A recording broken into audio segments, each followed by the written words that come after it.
एक ऐसा लड़का जिसकी जिंदगी बहुत ही ज्यादा खराब चल रही थी, लेकिन एक दिन वो एक वैम्पायर को सेव करता है जहाँ पर वो उसका मास्टर बन जाता है। कहानी शुरू होती है हमारा मेन कैरेक्टर माहिरू की पेरेंट्स की डेथ हो चुकी थी और माहिरू इस सदमे में होता ही है कि उसके रिलेटिव्स पहले ही बात करना चालू हो जाते हैं कि इसको आखिर अभी आगे कौन पालेगा। माहिरू को ऐसा लग रहा होता है कि कहीं वो अकेले भूखे ना मर जाए, लेकिन तभी अचानक से माहिरू के अंकल उसको पालने के लिए रेडी हो जाते हैं। उसके अंकल उसको पकड़ते हैं और बोलते हैं चिंता मत करो, हम तुम्हारे रिलेटिव्स हैं और हम तुम्हें अकेले नहीं छोड़ेंगे। और अब माहिरू बड़ा हो चुका है जहाँ पर वो कुछ सिंपल चीजें करता है, अपने शौक को पूरे करता है। भले ही वो एक हाई स्कूल स्टूडेंट है, लेकिन उसके अंकल उसको अपने दोस्तों को अपने घर लाने के लिए मना करते हैं। एक दिन जब माहिरू बाहर था तब उसको रोड साइड में एक कैट मिलती है जिसको माहिरू अपने घर लाता है। कैट इंजर्ड भी था तो वो उसको ठीक करता है, साथ ही वो उसको एक बेल्ट पहनाता है और उसको अडॉप्ट करने का सोचता है। जहाँ पर बहुत सोचने के बाद वो उस कैट का नाम कूरो रखता है। भले ही माहिरू ने उसको अडॉप्ट कर लिया था, लेकिन उसके अंदर की डार्कनेस के बारे में उसको कुछ भी नहीं पता था। अगले दिन माहिरू अपने दोस्त के साथ चल रहा होता है जहाँ पर उसके दोस्त उसको रेलवे स्टेशन के सामने वाले वैम्पायर के बारे में बताते हैं और कैसे 10 लोग अभी लापता हो चुके हैं।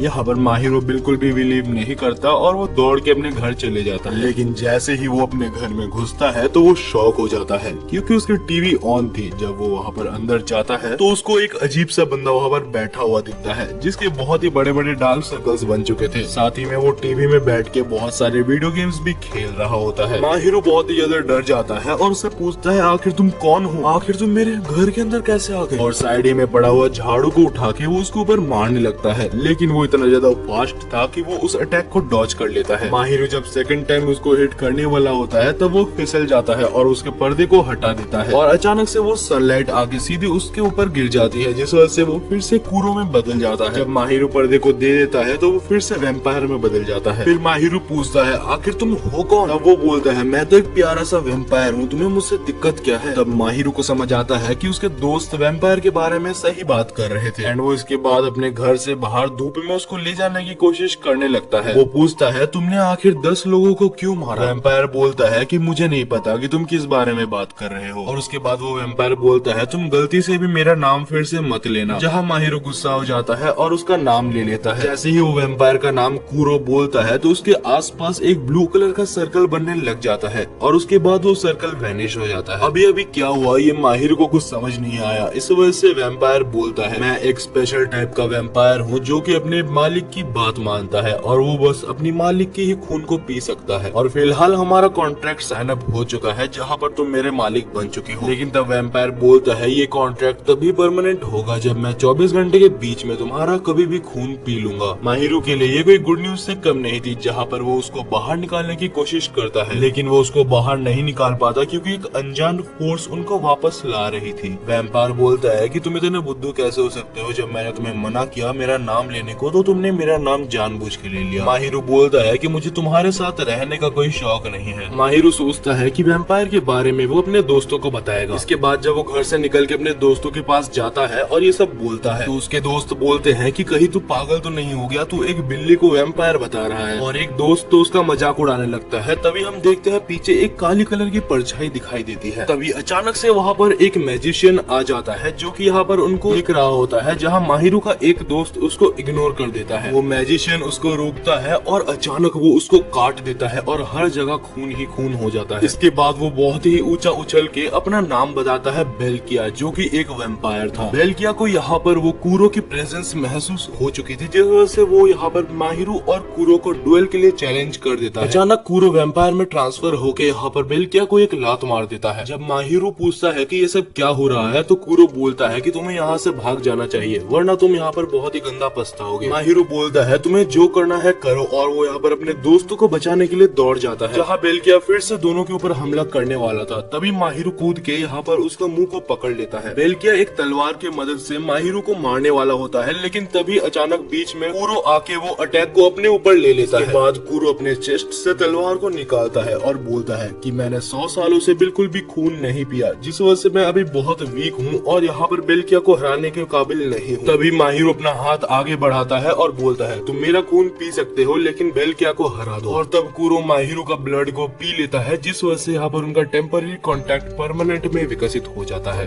अब कूरो यहाँ पर माहिरू का वैम्पायर सर्वेंट बन चुका था। माहिरू कूरो को ऑर्डर देता है कि जाके बेल्किया को खत्म कर दो। कूरो बेल्किया के ऊपर ऊपर अपने क्लॉज से हमला करता है जिससे एक विंड अटैक होता है और एक ही बार में यहाँ पर बेल्किया खत्म हो जाता है। फिर कुरो उसको जान से मारने वाला होता है, तभी वो एक डॉल में कन्वर्ट हो जाता है। तब माहिरू उसको उठाता है और पूछता है कि तुम कुरो को मारने की कोशिश क्यों कर रहे थे। तब बेल्किया बोलता है कि ये मेरे मास्टर का ऑर्डर था। उसके मास्टर का नाम सुबाकी होता है। जब माहिरू पूछता है कि आखिर वो उसे मारना क्यों चाहता था, तब बेल्किया एक अजीब सा आंसर देता है। वो बोलता है कि सुबाकी को कोई भी नहीं जानता और जो जो उसको नहीं जानता वो सबको मारना चाहता है। अचानक कुरो और माहिरू बेहोश हो जाते हैं क्योंकि वो लोग बहुत थक गए थे और उसके बाद हम देखते हैं माहिरू अपने बेड में सो रहा होता है और साइड ही में कुरो भी यहाँ पर सो रहा होता है। माहिरू जल्दी से उठ के अपने स्कूल जाता है और जाके उस दोस्त को देखता है जिसको वैम्पायर ने काटा था। लेकिन जब माहिरू उस बारे में पूछता है तो किसी को कुछ भी याद नहीं था। वो दोस्त बोलता है कि मेरे को पुलिस वाले ने बताया कि मेरा एक कार एक्सीडेंट हुआ था। वो लोग जो मार्केट में मिले थे माहिरू के दोस्तों को याद भी नहीं होता। ये सब माहिरू को बहुत ज्यादा वियर्ड लगता है और वो यहाँ पर स्कूल के छुट्टी के बाद कुरो से ये सब के बारे में पूछता है कि ये सब आखिर हो क्या रहा है। अचानक वहाँ बारिश शुरू हो जाती है लेकिन कोई भी काले बादल नहीं थे।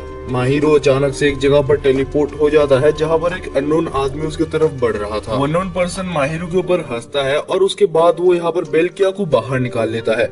जब बेल्किया उसको अपना मास्टर सुबाकी बुलाता है और सुबाकी का नाम सुन के माहिरू भी थोड़ा अलर्ट हो जाता है। सुबाकी अचानक से टेलीपोर्ट होके माहिरू के सामने आ जाता है और फिर वो कुरो को पकड़ के नीचे फेंक देता है, जहाँ कुरो अपने असली फॉर्म में ट्रांसफर हो जाता है। जब वो ट्रांसफॉर्म हो जाता है तो यहाँ पर सुबाकी उसको अपना बड़ा भाई बुलाता है। माहिरू ये सुन के शॉक था और वो पूछता है कि क्या ये सच है। कुरो बोलता है मैं इस छपरी को नहीं जानता, मैं तो यार इसका शक्ल ही पहली बार देख रहा हूँ। तब सुबाकी बोलता है कि इस दुनिया में 7 वैम्पायर्स एग्जिस्ट करते हैं, अपने अपने कैपेबिलिटीज है और कुरो इन 7 वैम्पायर्स में से सबसे बड़ा होता है और उसको वैम्पायर ऑफ स्लॉथ के नाम से जाना जाता था। यहाँ एक और ट्रू वैम्पायर है जो कि मैं हूँ, लेकिन मेरे को कभी किसी ने एक्सेप्ट नहीं किया क्योंकि मैं सबसे छोटा हूँ। और फिर सुबाकी अपने बिल्ली वाले फॉर्म में ट्रांसफॉर्म हो जाता है और माहिरू के ऊपर चढ़ के कुरो के साथ बदमाशी करने लगता है, जहाँ ये लड़ाई थोड़ी और बढ़ जाती है और सुबाकी अपने फॉर्म में आके यहाँ पर माहिरू के ऊपर हमला करने लगता है, जहाँ पर कुरो उसको अपने क्लॉ की मदद से रोक देता है। माहिरू यहाँ पर कुरो को बोलता है कि मेरा खून पी लो ताकि तुम्हें थोड़ी एनर्जी मिल जाए, लेकिन कुरो मना कर देता है और सुबाकी इसी चांस का फायदा उठा के उसको बहुत ज्यादा मारता है। फिर सुबाकी माहिरू को उठा लेता है और वो बोलता है कि तुमने सिर्फ अपने मजे के लिए पूरे 7 वैम्पायर्स में जंग छेड़ दी है। तब माहिरू को समझ आता है कि सुबाकी का दिमाग खराब है और वो सुबाकी को गुस्से में बोलता है कि ठीक है, अगर ऐसा है तो मैं कुरो को अपना ब्लड दूंगा और उसको ऑर्डर दूंगा कि ये सब बंद करे। लेकिन सुबाकी बोलता है अगर तुम उससे पहले ही मर जाओ तो क्या होगा। और फिर सुबाकी माहिरू को मारने के लिए जाने वाला होता है, लेकिन तभी कुरो अपने जान पे खेल के उसको बचाने के लिए वहाँ पर जाता है, लेकिन वो टाइम पर नहीं पहुँच पाता। लेकिन तभी अचानक से सब कुछ गायब हो जाता है। माहिरू और कुरो एक अलग जगह पर जा पहुँचते हैं और माहिरू को समझ आ जाता है कि एक दूसरे वैम्पायर ने अभी उसकी जान बचाई है। तभी अचानक वहाँ पर 2 ट्विन अपीयर हो जाते हैं और बोलते हैं कि माहिरू को हमारे मास्टर देखना चाहते हैं। कुरो का जाने का बिल्कुल भी मन नहीं था, लेकिन तो वहाँ पर एक अमीर लड़का आता है और बोलता है तुम्हारे पास और कोई चारा नहीं है मेरे लैम्बोर्गिनी में बैठ के वहाँ पर जाने के अलावा। तो माहिरू भी वहाँ पर लैम्बोर्गिनी में बैठ जाता है और उसके साथ जाने लगता है, जहाँ पर वो लड़का माहिरू को बताता है कि वो वैम्पायर ऑफ लस्ट का मास्टर है। वो लड़के का नाम मिसानो होता है और वो जब वहाँ पर उसके घर में पहुँच जाते हैं तो हमें एक बटरफ्लाई दिखाया जाता है जो कि और कोई नहीं वैम्पायर ऑफ लस्ट थी। वो अपने वैम्पायर को इंट्रोड्यूस करते हुए उसका नाम स्नो बताता है। अगले सीन में वो अपने वैम्पायर ऑफ लस्ट को खून पिलाता है और अपने डेथ साइड को समन कर लेता है और उसके बाद उसकी बिहेवियर बिल्कुल चेंज हो जाती है। वो बोलता है माहिरू तुम बिल्कुल गधे हो, तुम्हें अपने वैम्पायर का अच्छे तरीके से इस्तेमाल करना भी नहीं आता। मिसानो दोनों को ऑफर देता है कि तुम दोनों मेरे सर्वेंट बन जाओ, लेकिन यहाँ पर माहिरू और कुरो मना कर देते हैं, जिस वजह से वो स्नो को बोलता है कि उनके ऊपर हमला करो। स्नो का पहला अटैक दोनों बहुत मुश्किल से ही डॉज करते हैं। उसके बाद माहिरू पूछता है आखिर तुम ऐसा क्यों कर रहे हो, लेकिन मिसानो कुछ भी बताने से मना कर देता है। वो बोलता है तुम जैसे कॉमनर को मेरे से बात करने की औकात नहीं है। ये सुन के माहिरू का मूड खराब हो जाता है। वो कुरो को उठाता है और बोलता है मुझे भी तुम जैसे घमंडी से बात नहीं करनी। जब माहिरू कुरो को लेके बाहर आता है तो वो रियलाइज करता है कि वो खो चुका है। अचानक से बहुत छोटे छोटे बच्चे खिड़की से उनको देखने लगते हैं और तभी अचानक से स्नो उनके पीछे अपीयर हो जाता है और बोलता है ये मेरे ही स्लेव्स हैं। कुछ देर में मिसानो भी नीचे पहुंच जाता है और वो बोलता है अगर तुम एक लीडर बन नहीं सकते तो यही अच्छा होगा तुम मेरे अंडर काम करो और साथ ही हम सभी को सेफ रखो। माहिरू उसकी बात को समझने की कोशिश करता है और वो बोलता है ठीक है मैं तुम्हारा साथ दूंगा, लेकिन एक स्लेव की तरह नहीं, एक दोस्त की तरह। तब वो पूछता है तो क्या तुम सुबाकी से लड़ने का प्लान कर रहे हो। मिसानो बोलता है तो क्या तुम सुबाकी को ऐसे ही बिना किसी वेपन के हरा सकते हो? फिर मिसानो इस बारे में बताता है कि सारे वैम्पायर के मास्टर के पास एक हथियार चुनने का मौका होता है जो कि वैम्पायर के पास से आता है। अगले सीन में माहिरो अपने दोस्त के साथ चल के घर जा रहा था जहाँ पर उसको पीछे कुछ महसूस होता है, लेकिन जब वो पीछे देखता है तो उसको कोई भी नहीं दिखता। इसके बाद जब माहिरो वेपन के बारे में कूरो से पूछता है तो कूरो बोलता है अगर तुम्हें वेपन चाहिए तो अपने आंखें बंद करो। माहिरो जब अपने आंखें बंद करता है तो वो कूरो के मन के अंदर के एक डायमेंशन में पहुंच जाता है। वहाँ उसको एक कैट मिलता है जो कि बोलता है कि मैं कूरो का ही एक पार्ट हूँ। वो उसको बहुत सारे गिफ्ट बॉक्सेस के पास ले जाता है और बोलता है इनमें से एक वेपन को चूज करो और ध्यान से करना क्योंकि तुम बाद में इनको एक्सचेंज और रिटर्न नहीं कर सकते। माहिरो वहाँ सबसे सिंपलेस्ट बॉक्स को चूज करता है ताकि वो कोई भी कॉन्फ्लिक्ट आने से बच सके। जैसे ही माहिरो उस बॉक्स को चूज करता है तो उस बॉक्स में से एक मैजिकल ब्रूम निकलता है। जैसे ही माहिरो को वो झाड़ू मिलता है वो मिसानो के कैसल में टेलीपोर्ट हो जाता है। वो झाड़ू हवा में उड़ता है और तभी हम देखते हैं माहिरो के रिस्ट में एक टैटू बन जाता है। माहिरो को लगता है कि ये क्या होगा, लेकिन मिसानो बोलता है कि ये तुम्हारी विपन की निशानी है। वो अपने झाड़ू को समन करने की कोशिश भी करता है लेकिन नहीं कर पाता। तब स्नो बोलता है कि तुम अपने गोल के बारे में सोचो, इससे तुम्हें इजी होगी। माहिरो अपने दोस्तों के बारे में सोचता है क्योंकि वो अपने दोस्तों को अपना फैमिली मानता था। वो मिसानो को ये भी बोलता है कि कभी मैं अपने दोस्तों को तुमसे भी जरूर मिलाऊंगा। अगले सीन में माहिरो अपने दोस्त सकुया के पास जाता है क्योंकि वो 3 दिन से स्कूल नहीं आ रहा था। अचानक से माहिरो के सारे मेमोरीज ग्लिच करने लगते हैं और वो सकुया के बारे में सब कुछ भूलने लगता है। आखिर ये क्या हो रहा था, माहिरो ये समझने से पहले असली सकुया पीछे से उसको पकड़ लेता है और वो सभी एक जगह टेलीपोर्ट हो जाते हैं जहाँ पर कूरो और माहिरो स्टिंग्स से बंधे हुए थे। तभी ऊपर हम बेल्गिया को देखते हैं और साथ ही यहाँ पर माहिरो के दोस्त साकुया को भी देखते हैं। कूरो और माहिरो को समझ आ जाता है कि साकुया अभी सुबाकी का मिनियन बन चुका है। जहाँ साकुया ऑलमोस्ट रोते हुए बोलता है कि मैंने तुम पर ट्रस्ट किया था लेकिन तुमने ये बात छुपाई कि कूरो एक नॉर्मल कैट है। माहिरो के ऊपर हमला भी होता है लेकिन कूरो जैसे तैसे करके उसको बचा लेता है और अपने ऊपर हमले को ले लेता है। कूरो भी इतना ज्यादा इंजर्ड हो चुका था कि वो माहिरो का ब्लड पी के भी रिकवर नहीं हो पाता। माहिरो को लगता है कि वो अभी शायद मरने वाला है, लेकिन तभी सारे स्टिंग्स कट जाते हैं क्योंकि मिसानो और स्नो यहाँ पर आ चुके थे। स्नो बेल्किया के ऊपर हमला करता है और उसको दूर कर देता है, जहाँ पर मिसानो साकुया को देखता है। मिसानो और स्नो ने यहाँ पर बेल्किया को अपने एग्जीक्यूशन चेयर में बैठा के उसको मार ही दिया होता है। फिर मिसानो साकुया से पूछता है कि आखिर तुमने ऐसा क्यों किया, क्योंकि माहिरो तो अभी तुमको मेरे से इंट्रोड्यूस करने का सोच रहा था। अचानक साकुया का बिहेवियर चेंज हो जाता है, जहाँ पर वो बोलता है कि मैं भी तुम दोनों के साथ दोस्त बनना चाहता था। ये सुन के मिसानो थोड़ा सा केयरलेस हो जाता है और वो स्नो को बोलता है कि साकुया और बेल्किया को जाने दो। जहाँ पर जैसे ही वो इनको छोड़ता है तो बेल्किया, जो कि स्टिंग्स के द्वारा कंट्रोल हो रहा होता है, वो स्नो के ऊपर हमला करता है और स्नो का एक पैर को काट देता है। जहाँ साकुया मिसानो को अपने नाइफ से हमला करता है और उसको बहुत ही सीरियस डैमेज दे देता है। साकुया माहिरो के गले पे नाइफ रखता है और बोलता है तुम्हें तो मर ही जाना चाहिए था। वो बोलता है एक एक करके इसके बाद मैं तुम्हारे सारे दोस्तों को भी मारूंगा। और जैसे ही वो माहिरो को मारने वाला होता है तभी एक घोस्ट पीछे से अपीयर हो जाता है और वो साकुया को माहिरो को मारने से रोक लेता है। वो घोस्ट उसके कान में बोलता है कि तो क्या तुम सबको वैसे ही हर्ट करना चाहते हो जैसे तुम हुए थे। अचानक साकुया बोलता है कि माहिरो जल्दी करो, मुझको मार दो। लेकिन साकुया तो माहिरो का ही दोस्त है तो वो उसे ऐसे कैसे मार देता। लेकिन तभी माहिरो का वेपन खुद ही समन होके उसको पनिशमेंट देने लगता है। जहाँ माहिरो उसको मारना नहीं चाहता था लेकिन वो उसको कंट्रोल नहीं कर पा रहा था और वो उसको मारे जा रहा था। अंत में जब साकुया मरने वाला होता है तो वो सोचता है तो अच्छा हुआ कि मेरी ये बेकार जिंदगी खत्म हो रही है। दूसरी तरफ माहिरो के माइंड में सारे नेगेटिव इमोशंस बह रहे थे जो कि कूरो देख रहा था। इन सबसे माहिरो को बाहर लाने के लिए कूरो उसके ब्लड को पीने लगता है और एक चेन दोनों में कनेक्ट हो जाती है और उसके बाद हम देखते हैं कूरो अपनी हिडन एबिलिटी को अनलीज करता है, जहाँ एक बहुत ही बड़ा कैट का शेडो पूरे एरिया को कवर कर लेता है। माहिरो को समझ पाता उससे पहले ही वो उसके शेडो में आ जाता है और तब हम देखते हैं साकुया को जो कि बोलता है मैं तो बस मरना चाहता हूँ। माहिरो अपने वैम्पायर को जल्दी से बोलो कि वो मुझे मार दे। माहिरो को समझ पाता उससे पहले ही कूरो को पीछे से एक गोली लग जाती है। इस बैटल फील्ड में अभी एक और वैम्पायर और उसका मास्टर उतर चुका है। उसका मास्टर बोलता है कि जाके सबको मार दो और उसका वैम्पायर भी ऐसा ही करता है। कूरो के ऊपर वो तब तक गोली चलाता है जब तक वो फिर से कैट में ट्रांसफॉर्म नहीं हो जाता। साकुया भी लगभग मर ही गया था लेकिन सुबाकी उसको स्टिंग की मदद से बचा लेता है। साकुरा जाते वक्त अपने रिस्ट बैंड को माहिरो की तरफ फेंक देता है। वो नया मास्टर जो कि अपने वेम्पायर के साथ आया था वो वेम्पायर ऑफ एनवी है। माहिरो यहाँ पर उसको बहुत ही अजीब नजर से देखता है क्योंकि अब वो हमला करना बंद कर चुका था। वो कूरो को उठा के माहिरो को देता है और बोलता है कि मुझे माफ करना कूरो को इतनी बुरी तरीके से हैंडल करने के लिए। माहिरो, मुझे लगता है कि तुम्हें ये मास्टर बनने का नाटक छोड़ देना चाहिए क्योंकि तुम इतने ज्यादा वीक हो कि तुम उसके काबिल नहीं। अगले सीन में माहिरो अपने दोस्तों के साथ चल रहा था जहाँ सुबाकी भी उसका पीछा कर रहा होता है। सुबाकी एक जगह पर खाने बैठता है माहिरो के साथ और वो साकुया के बारे में सारी बैक स्टोरी बताता है। जब साकुया छोटा था तो उसके माता पिता उसका कभी भी सपोर्ट नहीं करते थे। साकुया की पेरेंट्स की बिहेवियर के लिए साकुया की बहन भी मर चुकी थी। साकुया की बहन की मौत छत से कूदने से हुई थी, लेकिन साकुया की पेरेंट्स बोलते हैं कि अगर तुमने सच पुलिस को बताया तो मैं तुम्हें भी वैसे ही मार दूंगा। ये सब ना सह पाकर साकुया जब बड़ा हो चुका था तब वो मरने वाला होता है, लेकिन सुबाकी ने साकुया की जान बचाई थी जिस वजह से वो उसका मिनियन बन जाता है। सुबाकी बोलता है जब एक मर रहा आदमी एक वेम्पायर का खून पीता है तब वो उसका मिनियन बन जाता है, और उसके बाद वो माहिरो पर हंसता भी है क्योंकि उसको इतना भी नहीं पता। वो जाते जाते बोलता है आज मेरा लड़ाई करने का कोई मूड नहीं है। माहिरो सुबाकी को इतना तक पूछ नहीं पाता कि वो साकुया को रिटर्न कर दे। वो इन सभी चीजों के लिए खुद को दोष देता था क्योंकि वो कभी भी समझ नहीं पाया कि साकुया कितने दर्द से गुजर रहा है।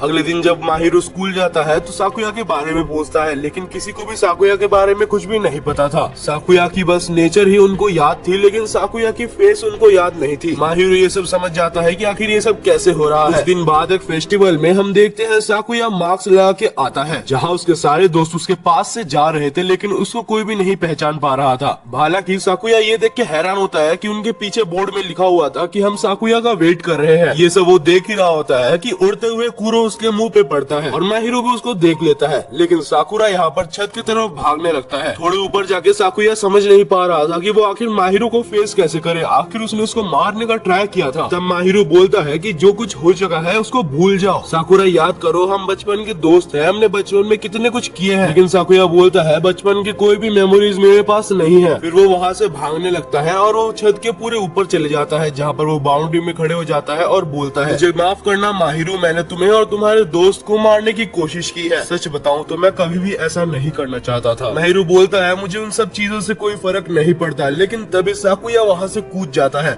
और उसको बचाते हुए माहिरो भी वहाँ से कूद जाता है। हवा में माहिरो साकुया के कॉलर को पकड़ता है और नीचे गिरने से जस्ट पहले वो अपने झाड़ू को समन कर लेता है, लेकिन कुछ देर बाद माहिरो का डिसबैलेंस हो जाता है और वो जाके गिर जाता है। गिरने के बाद वो दोनों ही हंसते हैं कि कैसे अभी तक माहिरो अपने पावर्स को कंट्रोल नहीं कर सकता। लेकिन फिर अचानक से साकुया रोने लगता है और बोलता है कि मुझे तुम्हारे साथ और भी ऐसे कुछ मोमेंट्स बिताने थे। लेकिन उसके बाद साकुया बोलता है कि जब मैं छोटा था तब मेरी बहन की मरने की दोष को मैं अपने ऊपर ही लेता था, लेकिन तब सुबाकी ही एक ऐसा आदमी था जिसने बोला कि उसका दोष नहीं है। सुबाकी ने साकुया को ये भी बोला था कि हर हार्ड सिचुएशन में जब भी तुम मुझे याद करोगे मैं तुम्हारे पास आ जाऊंगा, और जब वो मरने वाला होता है तब भी सुबाकी ने उसको बचाया था। इस वजह से मैं सुबाकी के लिए कुछ भी कर सकता हूँ। माहिरो सोचता है कि उसके अंकल के लिए उसके लाइफ में जैसा रोल है सुबाकी का भी उसके लाइफ में वैसा ही रोल है। तब माहिरो बोलता है सुबाकी की हर बात तुम उसके प्रेशर में आके करते हो और मैं तुम्हें वादा करता हूँ कि मैं तुम्हें इससे आजाद कर दूंगा। साकुया बोलता है तुमने मेरे लिए जितना किया है वो बहुत है, तुम्हें ये सब करने की कोई जरूरत नहीं। फिर साकुया माहिरो से जितना दूर हो सकता था उतना दूर चले जाता है। तुम एक पहले दोस्त थे जिसने मेरा साथ दिया था, तुम एक पहले ऐसे दोस्त थे जिसने सबसे पहले फ्रेंडशिप का हाथ बढ़ाया था। ये सब कह के वो रो रहा होता है। अगले सीन में हम देखते हैं माहिरो को जो कि बहुत ज्यादा फ्रस्ट्रेटेड होता है और वो कूरो को बोलता है कूरो मेरे को तरीके बताओ, मुझे बहुत ज्यादा स्ट्रॉन्ग बनना है। अगले सीन में हम देखते हैं माहिरो और कूरो यहाँ पर एक फेस्टिवल का वेट कर रहे थे जहाँ फायरवर्क शोज होने वाले थे। अचानक वहाँ पर एक मिस्टीरियस आदमी आता है और उनको एक सूटकेस थमा के जाता है। बोलता है कि यहाँ पर घूमे हुए चीजों वाले सेक्शन में जाके इसको प्लीज डिपॉजिट कर देना क्योंकि मेरे को नहीं पता वो कहाँ पर है। सूटकेस देने के ठीक बाद वो मिस्टीरियसली गायब हो जाता है। हालांकि यहाँ पर माहिरो ज्यादा डाउट नहीं करता और वो अकेले ही यहाँ पर घूमे हुए चीजों वाले काउंटर की तरफ चलने लगता है। जाते वक्त माहिरो एक आदमी से टकराता है जिसके सुनहरे बाल थे। वो एक बहुत ही बड़ा बॉक्स अपने ऊपर ले जा रहा था, लेकिन जब माहिरो पूछता है कि ये क्या है तब वो आदमी बोलता है ये वेम्पायर्स के लिए एक कॉफिन है। माहिरो ये सुन के बिल्कुल भी बिलीव नहीं कर पा रहा था, लेकिन तभी वो डिस्ट्रैक्ट हो जाता है क्योंकि उसके पीछे एक बहुत ही बड़ा एक्सप्लोजन होता है और वो ठीक उस जगह पर होता है जहाँ पर माहिरो जा रहा था। माहिरो को जल्द ही समझ आ जाता है कि ये सूटकेस भी बहुत ही जल्दी फटने वाला है। वो समझ नहीं पा रहा था कि आखिर वो उसको दूर कैसे ले जाए जहाँ पर किसी को भी हार्म ना हो। कूरो को वो सुनहरे बाल वाले लड़की के सामने भी वो समन नहीं कर सकता था, लेकिन फिर वो उस लड़के पे बिलीव करता है और उसके सामने वो कूरो को समन करता है जहाँ पर कूरो उसको हवा में बहुत ऊपर जाके फेंकता है। माहिरू सोच रहा था ऐसा ना हो कि उसमें कोई टाइमर हो और वो नीचे गिर के फट जाए, और वो सूटकेस हवा में नहीं पड़ता। वो जैसे ही नीचे गिरता है तो वहाँ पर उसके फटने की आवाज आती है। लेकिन हम देखते हैं वो सुनहरे बालों वाला लड़का टाइम पे उस बॉम्ब को अपने कॉफिन के अंदर भर लिया था, जिस वजह से उस एक्सप्लोजन को वो लोग रोक पाए। माहिरू उस लड़के से पूछता है, सच बताना आखिर तुम कौन हो? तब वो बोलता है उसका नाम तेत्सु है, जो कि एक हॉट स्प्रिंग का मालिक है। अचानक उस कॉफिन के अंदर से कुछ हिलने की आवाज आने लगती है। जब वो कॉफिन खुलता है तो वहाँ से एक चमगादड़ बाहर निकलता है। कुरो उसको आसानी से पहचान जाता है कि वो वैम्पायर ऑफ प्राइड है। वैम्पायर ऑफ प्राइड ने ही इस एक्सप्लोजन को संभाला होता है, जहाँ वो बोलता है कि ये नियरली सुबाकी का ही प्लान हो सकता है। लोगों को बीच में वो ब्लास्ट करके उनको मारना चाहता था, लेकिन वो बोलता है ऐसा नहीं है कि सुबाकी ही तुम्हारे लिए अभी बस एक चैलेंज है। अगले सीन में जब माहिरो और कुरो घर पहुंचते हैं तो घर के अंदर से कोई एक निकलता है और माहिरो को अंदर ले लेता है, जहाँ कुरो बाहर ही गिर जाता है। कुरो समझ जाता है कि फिर से कोई गड़बड़ होने वाली है, जहाँ फिर से गेट खुलता है और एक मैजिक लेजर कुरो के ऊपर तान दी जाती है। जहाँ पर दूसरी तरफ माहिरो को एक सुसुकी नाम का बंदा मिलता है, जो कि बोलता है कि मैं तुम्हारा कोई दुश्मन नहीं हूँ। फिर सुसुकी ये भी बोलता है कि तुम मुझे अपना दुश्मन मत समझ बैठना, क्योंकि मैं सुबाकी को मारने में तुम्हारी हेल्प कर सकता हूँ। तो माहिरो, क्या तुम मेरे साथ जुड़ना चाहोगे? क्योंकि सुबाकी सिर्फ वैम्पायर्स के लिए नहीं, ह्यूमंस के लिए भी खतरा है। जहाँ सुसुकी बहुत सारी चीजें बोलता है, वो ये भी बोलता है कि अगर तुम्हें कोई डाउट है तो मैं हर चीज तुम्हें बताने के लिए रेडी हूँ। सुबाकी के मिनियंस और सुबाकी को हराने के लिए तुम्हारा साथ चाहिए माहिरो। और यहाँ पर माहिरो का माइंड बदल जाता है, क्योंकि सुबाकी के एक मिनियंस में साकुया भी है, जिसको उसे बचाना है, जिसने उसको वादा किया था। फिर सुसुकी इसके बारे में देखता है और बोलता है, हाँ यहाँ पर साकुया नाम का भी एक मिनियन है, लेकिन माहिरो तुम्हारे बचपन के फ्रेंडशिप के साथ इसका कोई लेना देना नहीं होना चाहिए, क्योंकि हमें उसको मारना होगा। जहाँ माहिरो गुस्सा हो जाता है और बोलता है कि साकुया को हाथ भी मत लगाना। जहाँ सुसुकी बोलता है, मैं तुम्हारी बातों को समझ रहा हूँ, लेकिन यहाँ पर मैं बिजनेस को लेके बहुत ज्यादा स्ट्रिक्ट हूँ। यहाँ पर टोटल 50 दरवाजे हैं, जिसमें से एक दरवाजा ही एग्जिट का है। अगर तुम चाहो तो यहाँ से निकल सकते हो, और हाँ जल्दी करना, क्योंकि अगर तुम लेट करो तो तुम अपने वैम्पायर को फिर कभी नहीं देख पाओगे। क्योंकि फिलहाल कुरो यहाँ पर सबसे एक्सपर्ट वैम्पायर हंटर के साथ जूझ रहा होता है। दूसरी साइड माहिरो गुस्से में दरवाजे की तरफ जाने लगता है, जहाँ पर वो असली दरवाजा नहीं खोज पा रहा था। सुसुकी हंसता है और बोलता है, सारे दरवाजे चेक करने में तुम्हें करीबन 1 दिन लग जाएंगे। तब तक कुरो तुमसे बहुत ज्यादा डिस्टेंस में पहुंच चुका होगा। और अगर तुम्हें नहीं पता तो मैं बता दूं कि मास्टर और वैम्पायर अगर एक डिस्टेंस से ज्यादा दूर जाए तो यहाँ पर मास्टर मर जाएगा। माहिरो के पास 2 ही ऑप्शन होते हैं, या तो वो सही दरवाजा खोज ले, या तो वो सुसुकी के साथ काम कर ले। माहिरो कभी भी इतना बेकार टीम के साथ काम नहीं करना चाहता, जिस वजह से वो दरवाजा खोजने लगता है। लेकिन माहिरो जितना भी ट्राई कर ले वो नहीं खोज पा रहा था। जहाँ पर वो एक आइडिया लगाता है, वो अपने ब्रूम को समन करता है और बीच में जाके वो एक टॉर्नेडो बनाता है, जिससे ऊपर रूफ में एक होल हो जाता है। सुसुकी बोलता है कि वाह बहुत बढ़िया, तुमने असली दरवाजा खोज लिया। और क्योंकि माहिरो ने दरवाजा खोज लिया था तो वो बिना रोक टोक के माहिरो को जाने देता है। दूसरी साइड कुरो को यहाँ पर 3 जन मिल के हमला कर रहे होते हैं, जहाँ पर कुरो बहुत ही मुश्किल से उन लोग के बुलेट्स को टॉर्च कर रहा होता है। 1-2 बुलेट्स उसको लग भी गई थी, लेकिन वो भाग ही रहा होता है। बीच में उसको पकड़ भी लिया जाता है, लेकिन वो जैसे जैसे भाग जाता है। जब कुरो रिवर साइड पहुंच जाता है तो उनमें से एक हंटर बोलता है कि हमने तो माहिरो को पकड़ ही लिया है। ये सुन के जैसे ही कुरो का माइंड डिस्ट्रैक्ट होता है तो वो यहाँ पर अटैक में फंस जाता है, जहाँ पर कुरो को गोली मारने ही वाले होते हैं, लेकिन तभी यहाँ पर माहिरो अपने झाड़ू में उड़ते हुए आता है और कुरो को पकड़ के उधर से ले जाता है। अगले दिन माहिरो एक मीटिंग बुलाता है, जहाँ पर वो तेत्सु और मिसानो को भी बुलाता है, लेकिन दोनों में से कोई भी उसकी मीटिंग को सीरियसली नहीं ले रहा था। कुछ देर बाद मिसानो यहाँ पर माहिरो को वैम्पायर और मास्टर्स के बारे में जो इन्फॉर्मेशन नहीं पता उसको बताता है। माहिरो बोलता है कि वैम्पायर ऑफ एनवी से शायद हमें कुछ पता लग सकता है, क्योंकि वो मुझे बहुत नॉलेजेबल लगता है। मिसानो अचानक से बोलता है कि नहीं, वैम्पायर ऑफ एनवी से हमें कोई भी हेल्प नहीं लेना, मुझे उस आदमी के ऊपर बिल्कुल भी भरोसा नहीं। कुछ देर बाद तेत्सु और उसका वैम्पायर एक इन्फॉर्मेशन लाते हैं कि मार्केट में एक बहुत ही डेंजरस आदमी घूम रहा है। जब माहिरो और कुरो उस आदमी को देखते हैं तो कुरो बोलता है कि उससे थोड़ा चौकन्ना रहना, मुझे उससे थोड़ा सा शक हो रहा है। तो माहिरो डिसाइड करता है कि वो चुपचाप उसका पीछा करेगा। जब माहिरो देखता है कि वो एक जानवर को कैद करके ले जा रहा था, तब माहिरो को जानवर का प्यार जाग जाता है और वो उस जानवर को बचाने के लिए उसके पीछे भाग जाता है। वो आदमी भी एक कवर में जाके माहिरो को देख चुका था, जिस वजह से वो उसका वेट कर रहा था। जब माहिरो पहुंच जाता है तो वो अचानक से उसको पूछता है, जल्दी बताओ तुम एक एंजल हो या फिर तुम एक डीमन हो। लेकिन माहिरो कुछ समझ नहीं पाता और कुरो का भी मुंह बहुत ही वियर्ड बन जाता है। तब वो आदमी अपना पावर का यूज करता है, वहाँ पर एक मैजिकल पियानो को समन कर लेता है, जहाँ पर उस पियानो के साउंड से यहाँ पर उस आदमी को पता चल जाता है कि कुरो एक डीमन है और अचानक से वो कुरो के ऊपर हमला करना चालू कर देता है, जहाँ पर वो उसको लात मारते मारते ऊपर ले जा रहा था। माहिरो जल्दी से अपने ब्रूम को समन कर लेता है और वो कुरो को बचाने के लिए उसके ऊपर जाने लगता है। ऊपर पहुंचने के बाद माहिरो जैसे तैसे कुरो को बचाता है और उसको अपना ब्लड पीने के लिए देता है ताकि वो अपने खोए हुए स्ट्रेंथ को वापस ला सके। इसके बाद माहिरो पूछता है कि तुमने आखिर मेरे पार्टनर को क्यों हार्म पहुंचाया। साथ में केज में कैद हुए जानवर को भी वो छोड़ने के लिए बोलता है, लेकिन जब वो उस जानवर को छोड़ता है तो वो जानवर एक वैम्पायर निकलता है जो कि वैम्पायर ऑफ ग्रीड था।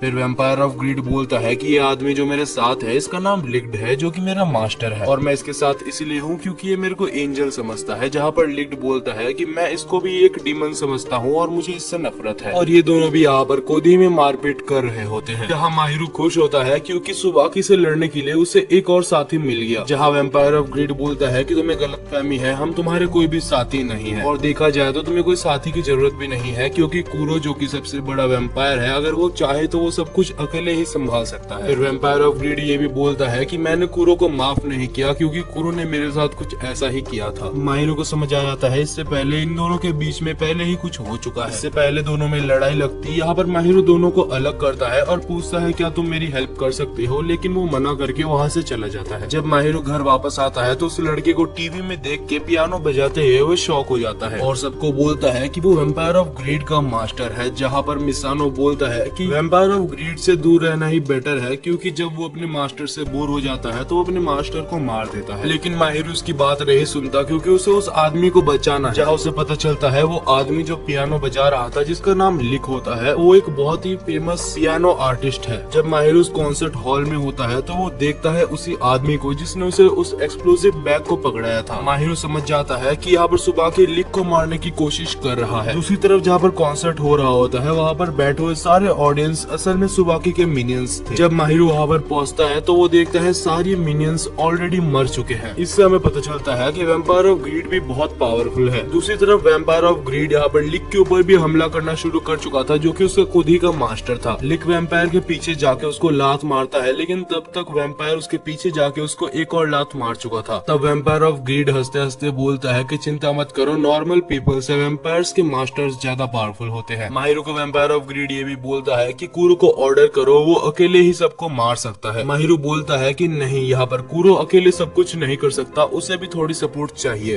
तब वैम्पायर ऑफ ग्रीड माहिरो के ऊपर हमला कर देता है, लेकिन यहाँ पर कुरो उसको बचा लेता है। वैम्पायर ऑफ ग्रीड ये डिसाइड करता है कि वो माहिरो को 7 वैम्पायर्स की स्टोरी बताएगा। बहुत समय पहले जो ऑर्गेनाइजेशन C3 थी उसने एक आदमी को मारने का ऑर्डर दिया था, जहाँ पर 7 वैम्पायर्स में से वोटिंग होती है, जहाँ पर मैं और 2 वैम्पायर्स इस मर्डर के खिलाफ थे और बाकी के 3 वैम्पायर्स इस मर्डर से राजी थे। तो आखिर इसके बाद क्या करना है ये हमें वैम्पायर ऑफ स्लॉथ यानी कि कुरो के ऊपर छोड़ दिया था। वो स्टोरी बता ही रहा होता है, लेकिन कुरो ये सब सुन के अपना ऑरा रिलीज करने लगता है। वैम्पायर ऑफ ग्रीड बोलता है तो क्या तुम अपने मास्टर के सामने अपनी गलतियों को छुपाना चाहते हो। कुरो का मर्डरस इंटेंट अभी शुरू होने लगा था, जहाँ पर दोनों फाइट करने वाले थे। जब माहिरो कुरो को बुलाता है तो कुरो जैसे माहिरो को देखता है उससे पहली बार माहिरो को ऐसा लगता है कि कुरो बिल्कुल भी अभी माहिरो के कंट्रोल में नहीं है। दूसरी साइड लिक रिकवर हो चुका था और वो यहाँ पर दोनों वैम्पायर्स की फाइट को रोकता है। वो माहिरो के ब्रूम को लेके उसको मोड़ के कुरो को दीवार से चिपका देता है। वैम्पायर ऑफ ग्रेड लिक को बीच में आते हुए देख के उसको पर अटैक करने के लिए जाता है, लेकिन तब हम देखते हैं बाहर से एक वेल टाइप का कुछ आके उन दोनों को रोक देता है। कुछ देर बाद हम देखते हैं माहिरो जब कुरो को चेक करता है तो कुरो यहाँ पर थोड़ा सा अजीब सा दिखाई देता है, जो कि हमें बाद में बताया जाएगा। अगले सीन में हम वैम्पायर ऑफ ग्रीड को देखते हैं जिसके पीछे अचानक से सुबाकी आ जाता है। अगले सीन में हम माहिरो को देखते हैं जो कि फाइनली अपने घर में पहुंच चुका था, जहाँ उसके सारे दोस्त उससे गुस्सा थे क्योंकि वो बिना बोले अचानक से वहाँ से चला गया था। मिसानो बोलता है कि इससे बहुत बदतर हालत भी हो सकते थे, लेकिन अच्छा हुआ कि तुमने यहाँ पर सुबाकी के एक मिनियन को यहाँ पर लाया है। तब हमें पता चलता है कि माहिरो ने यहाँ पर सुबाकी के एक मिनियन को पकड़ा होता है, हालांकि उस मिनियन का नाम लिलियाक होता है। तब मिसानो बोलता है कि क्योंकि ये सुबाकी का मिनियन है तो इसके ऊपर पूरा ट्रस्ट भी नहीं कर सकता। तब माहिरो बोलता है कि मेरे को ऐसा लगता है कि सुबाकी यहाँ पर अपने मिनियन को वापस लेने जरूर आएगा। सुबाकी आखिर कितना भी बुरा हो, साकुया के हिसाब से शायद वो कभी भी अपने मिनियंस को अकेला पीछा नहीं छोड़ेगा। जब माहिरो इस बारे में कूरो को कुछ बोलने बोलता है तो कूरो चुपचाप वहाँ से चला जाता है। माहिरो कूरो को पीछा करता है और जब वो पूछता है कि आखिर तुम्हारे साथ क्या हुआ है, तुम ऐसा बिहेव क्यों कर रहे हो, तब कूरो का शक्ल देख के माहिरो समझ जाता है कि वो अपने राइट माइंड में नहीं है। जब से वैम्पायर ऑफ ग्रीड ने उसके पास्ट की बात की थी तब से उसका मूड ऐसा हो गया है। इसके बाद माहिरो डायरेक्टली कूरो को कुछ क्वेश्चंस करता है कि आखिर C3 क्या है और तुमने आखिरकार ऑपरेशन में हाँ बोला था या फिर ना। जैसे ही ये सब वो पूछता है तो वो कूरो को देखता है जो कि एक बहुत ही अजीब सी चीज में अचानक से ट्रांसफॉर्म होने लगा था। माहिरो उसको देख के बिल्कुल चौंक जाता है, लेकिन उसके बाद वो बहुत सारे करेज को एक साथ इकट्ठा करके उसको ऑर्डर देता है कि अपने कैट वाले फॉर्म में आओ। कूरो माहिरो का ऑर्डर फॉलो करते हुए सीधा यहाँ पर माहिरो के पीछे चलने लगता है और दोनों ही फिर घर चले जाते हैं। अगले सीन में हम माहिरो को उसी मिनियन के पास देखते हैं जिसको माहिरो ने पकड़ा था। तब वो पूछता है तो क्या तुम सुबाकी को अपना दुश्मन मानते हो, लेकिन माहिरो बोलता है कि मैं उसे दुश्मन नहीं मानता, मैं मानता हूँ कि वो बस एक ऐसा आदमी है जिसे मुझे रोकना है। फिर वो मिनियन बोलता है माहिरो मुझे तुम्हें कुछ बताना है। सुबाकी का एक राइट हैंड मैन है जिसका नाम हाइगन है और वो स्पेशली बहुत ही ज्यादा स्ट्रॉन्ग है, तुम्हें उससे बच के रहना चाहिए। बाकी जितने भी वीक मिनियंस है वो तो फाइट भी नहीं करना चाहते। अगले दिन सुबह जब माहिरो उठता है तो उसे एक कॉल आता है जहाँ उसे वैम्पायर ऑफ ग्रीड के बारे में पूछते हैं क्योंकि वो पिछले रात से ही मिसिंग है और उसका मास्टर लिक्ट बहुत ही जल्दी कमजोर होते जा रहा है। इस वजह से अगर उसको नाक हो जा गया तो लिक्ट कुछ देर में बहुत ही कमजोर होके मर जाएगा। अचानक लिक्ट के पीछे एक लाल बालों वाला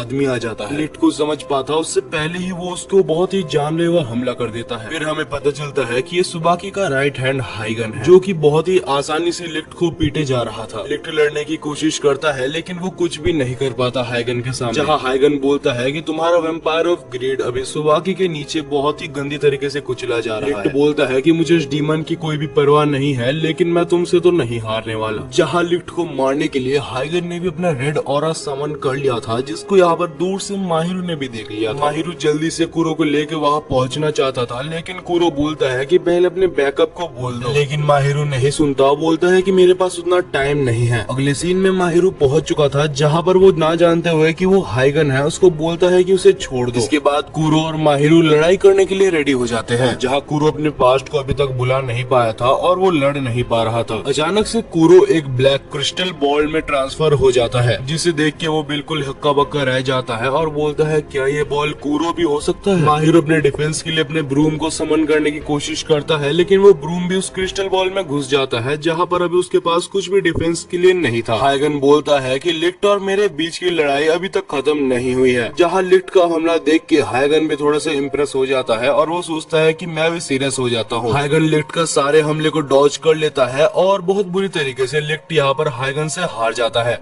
माहिरो फिर हाइगन को रोकने की पूरी कोशिश करता है लेकिन हाइगन उसको बेहोश करके वहाँ से चला जाता है। जब माहिरो की आंख खुलती है तो उसके सामने मिसानो और तेत्सु थे, साथ ही वहाँ पर लिलियाक भी थी। माहिरो सबसे माफी मांगता है क्योंकि कूरो ने बोला था कि बैकअप लेके जाए लेकिन उसने उसकी बात नहीं मानी। जहाँ की बाकी वैम्पायर्स कूरो की एनर्जी को वहाँ उस बॉल से ही महसूस कर पा रहे थे। जहाँ पर मिसानो को वहाँ पर एक पड़ा हुआ फोन मिलता है जो कि सुबाकी का था। उस फोन में सुबाकी की तरफ से एक कॉल आता है जहाँ पर वो बोलता है कि मुझे ये फोन वापस चाहिए। मिसानो बोलता है कि हम तुम्हें ये फोन वापस नहीं देंगे, अगर तुम्हें ये फोन वापस चाहिए तो तुम वहाँ से लॉ और लिक को छोड़ दो।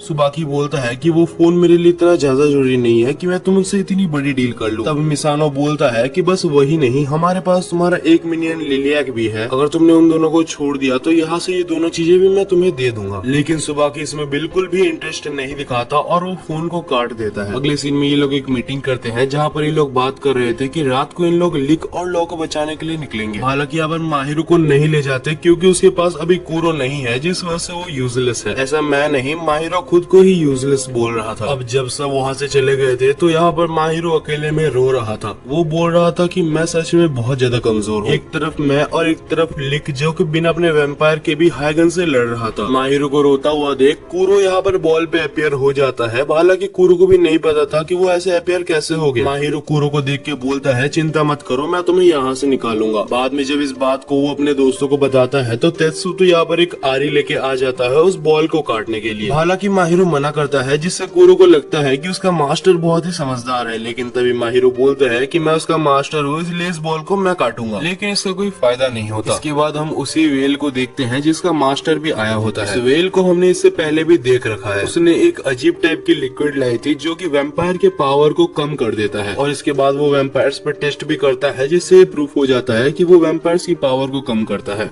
वो बंदा बोलता है कि ये लिक्विड मुझे वैम्पायर ऑफ एनवी से मिला है। माहिरो बोलता है तो क्या मिसानो हमें अभी भी उससे बात नहीं करनी चाहिए, जहाँ पर मिसानो मना कर देता है। जहाँ स्नो उसे समझाता है कि कुछ देर के लिए ही सही, लेकिन पास्ट की बातों को कुछ देर के लिए ही बोल। अगर इस कैटेगरी में वैम्पायर ऑफ एनवी हमारी हेल्प कर सकता है तो क्यों ना ले। इसके बाद माहिरो वैम्पायर ऑफ एनवी के पास जाने के लिए निकलता है, जहाँ पर वो ट्रेन में बैठा था और सोच रहा था। तभी अचानक सुबाकी आ जाता है और बोलता है तुम कैसे मास्टर हो जो कि अपने वैम्पायर तक को नहीं बचा पाए। एंड इसके बाद सुबाकी उसके ऊपर हमला कर देता है, लेकिन तभी हम देखते हैं माहिरो ट्रेन से कूद जाता है और उसको पता चलता है कि वो एक इल्यूजन को देख रहा था। माहिरो को लगता है कि सुबाकी भी वही जा रहा है जहाँ वो फिलहाल जा रहा है, जिस वजह से वो उससे पहले उधर पहुंच जाता है। उधर पहुंचते साथ उसको एक पागल डीलर मिल जाता है जो कि एक साइंटिस्ट था। माहिरो को कुछ समझ नहीं आ रहा था कि वो उससे बात कैसे करे, लेकिन फिर उससे पूछ लेता है, जहाँ वो साइंटिस्ट माहिरो को घर लाता है और उसके ही सर पे उसका नाम लिख देता है, क्योंकि साइंटिस्ट को माहिरो का नाम याद ही नहीं हो रहा था। इसके बाद माहिरो को जिस डीलर के साथ काम था वो भी यहाँ पर आ जाता है। वो डीलर अपना नाम मीको बताता है और वो ये भी बताता है कि वो मिसानो का भाई है। माहिरो को शुक्रिया अदा करता है क्योंकि मिसानो पहले किसका भी दोस्त नहीं हुआ करता था, लेकिन अभी फिलहाल उसके पास एक दो दोस्त है।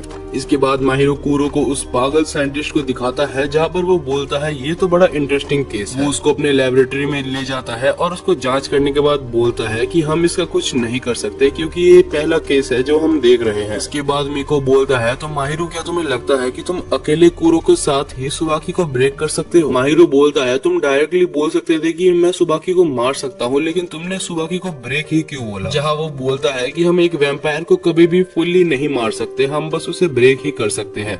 और वो हम ऐसे कर सकते हैं कि सबसे पहले हमने जो वैम्पायर को चीज दी थी उसको अगर हम तोड़ दे तो। जिससे माहिरो को याद आता है कि कुरो को सबसे पहले माहिरो ने एक बेल दिया था। इसके बाद वो पागल साइंटिस्ट माहिरो को एक कुछ जूस टाइप का देता है। इसके बाद उस जूस को माहिरो को पीने के लिए बोलता है, जहाँ पर वो बोलता है कि ये जूस तुम्हें कुरो के माइंड को मास्टर करने में बहुत हेल्प करेगी। जहाँ पर माहिरो उस जूस को पी लेता है और वो पीने के बाद अचानक बेहोश हो जाता है। बेहोश होने के बाद वो नीचे गिरते जा रहा था, जहाँ पर उसको बस एक ही चीज दिख रही थी जो कि कुरो की वही दी गई बेल्ट थी। अगले सीन में हम माहिरो के सारे दोस्तों को देखते हैं जो कि यहाँ पर प्लानिंग कर रहे थे कि सुबाकी को कैसे हराना है। उन सबको सुबाकी की रियल लोकेशन पता चल चुकी थी, जहाँ वो लोग को इतना अंदाजा तो हो जाता है कि लॉ और लिक एक ही बड़े वाले बिल्डिंग में है, लेकिन वो लोग एक साथ तो कभी भी नहीं होंगे, क्योंकि वैम्पायर और मास्टर के एक साथ होने से उनकी पावर बढ़ जाएगी, जिस वजह से वो लोग अंदाजा लगाते हैं कि लॉ ऊपर होगा और लिक नीचे होगा। और वो लोग ये डिसीजन लेते हैं कि वो अपना भेष बदल के वो बिल्डिंग में घुसेंगे। यहाँ पर वो वेल का मास्टर जिसका नाम क्रेन होता है, वो यहाँ पर एक बहुत ही अमीर इंसान बन के आया था, जिससे बहुत ही दिमाग लगा के वो सुबाकी के रूम का कार्ड का एक डुप्लीकेट बनवा लेता है। वो लोग बिना सुबाकी के पता लगे उनके रूम में भी घुस सकते हैं। वहीं पर मिसानो भी एक काले कपड़े पहन के लिफ्ट पे चढ़ा था, लेकिन लिफ्ट पे वहाँ पर साकुया भी होता है। यहाँ पर साकुया ने मिसानो को पहचान लिया था, जिस वजह से यहाँ पर साकुया बेसमेंट का बटन चुपके से दबा देता है, जहाँ लिफ्ट बेसमेंट में जाने लगती है। जहाँ मिसानो कॉल करके क्रेन को भी बेसमेंट में बुला लेता है, लेकिन क्रेन इस टाइप की फाइट में बहुत अच्छा नहीं है। बेसमेंट में पहुँचने के बाद वहाँ पर उसको लॉ कहीं भी नहीं दिखते। इसका मतलब ये है कि बेसमेंट में लॉ नहीं है।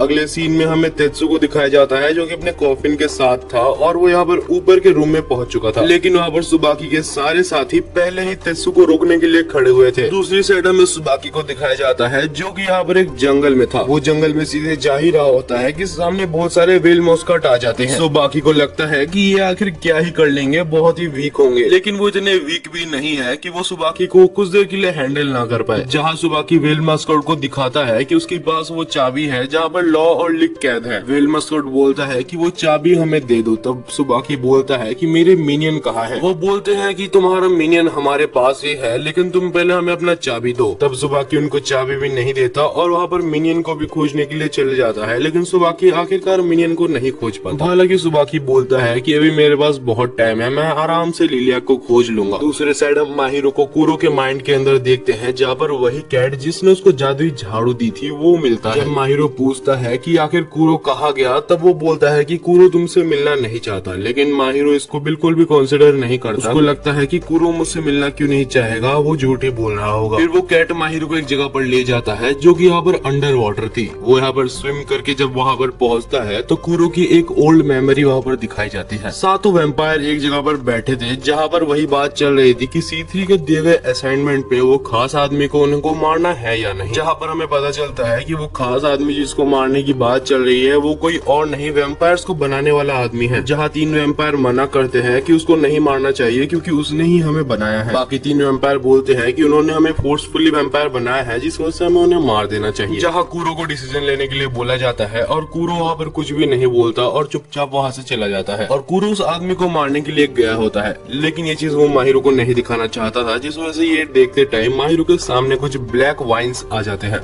और इसके बाद अचानक से वही कैट माहिरो के सामने आ जाती है। वो कैट माहिरो से पूछती है कि क्या तुम्हें कुरो की और भी मेमोरीज को देखना है। वो उसके बाद वहाँ पर एक रूम में ले जाती है जहाँ पर कुरो की सारी मेमोरीज रखी थी, लेकिन कुरो तो उसकी मेमोरीज बिल्कुल भी माहिरो को नहीं दिखाना चाहता, जिस वजह से माहिरो उसको नहीं देखता। और उसके बाद वो कुरो की एक रूम में जाता है जहाँ पर कुरो रखा हुआ था। कुरो उसको रोते रोते बोलता है कि मैं कभी भी एक इतना बुरा वैम्पायर नहीं बनना चाहता था, मैंने ये बहुत ही गलत काम किया है। जहाँ पर माहिरो बोलता है कि हाँ, तुमने जो भी किया वो गलत है। अगर तुम इतने सालों से ये सब करके भी सोच रहे हो कि ये गलत है तो जरूर वो गलत ही होगा, लेकिन कुरो ये तुम्हारा पास्ट है। ये याद रखो कि तुम अभी अपने पास्ट में नहीं हो, तुम अपने प्रेजेंट में हो। अभी ये पास्ट की बातों को पकड़ के बैठने का टाइम नहीं है। अभी हमें और भी बहुत चीजें करनी है, अगर हमने वो भी नहीं की तो तुम्हें उसका भी पछतावा रह जाएगा। जहाँ कुरो माहिरो की बात को समझ जाता है और वो फाइनली अपने सारे डार्कनेस को हटा के अपने कैट वाले फॉर्म में आ जाता है। दूसरी साइड हमें लॉ और लिक को दिखाया जाता है जो कि एक ही जगह पर थे लेकिन अलग अलग रूम पे थे। तो यार आज की वीडियो हम यहीं पर ही खत्म करते हैं। इसके बाद बहुत सारी अच्छे स्टोरीज भी हैं। आखिर लॉ की क्या स्टोरी थी, आखिर वो यहाँ पर वैम्पायर कैसे बना, आखिर सुबाकी विलेन क्यों बन गया, आखिर सुबाकी को सब मारना क्यों चाहते हैं, ये सब जानने के लिए आप एक कमेंट जरूर से कर दीजिएगा। मैं पार्ट 2 आपके लिए जरूर से लाऊंगा। तब तक के लिए यार मिलते हैं नेक्स्ट वीडियो में।